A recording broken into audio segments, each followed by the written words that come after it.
A man only stole a piece of bread, but he was sentenced to 19 years in prison. During those years, he had to endure humiliation and suffering every day.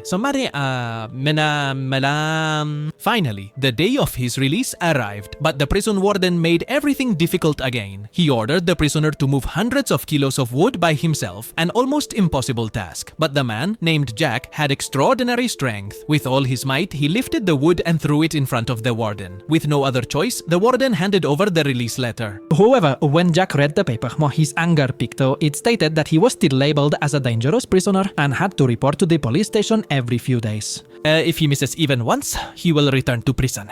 Jack feels devastated. 19 years of his life wasted just because of a piece of bread. And now, even after being released, he is still considered a criminal. With a heavy heart, he steps out of the prison. But the world outside feels like another prison. He looked for a job, trying to survive.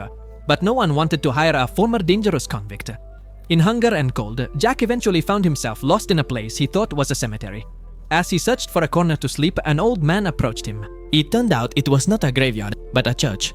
The man was a priest. He invited Jack in, gave him food, clothing, and a warm bed. But after being betrayed by the world too many times, Jack found it hard to trust kindness. That night, he secretly stole all the silver from the church and ran away. Not far away, the police managed to catch him. Jack was sure this time his life was over. But what he never expected, the priest came and said to the police, "I did indeed give him the silver items as a gift."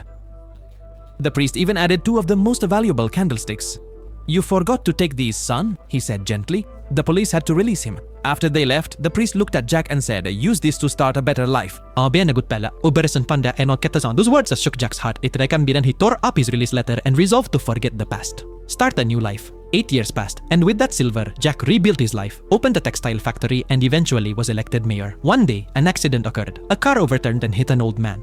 Jack ran, and with his extraordinary strength, he lifted the car by himself. At that moment, the warden who used to know him saw the incident. He never forgot that such strength was only possessed by Jack, the fugitive prisoner. The next day, the warden received a letter from the Paris police. It stated that a long-time fugitive had been captured and would soon be tried. Feeling guilty, the warden came to apologize to Jack. "Mr. Mayor, forgive me. I was just doing my duty." "Yeah, I can," Jack smiled and replied. "Nah, it's okay. You were just doing your job."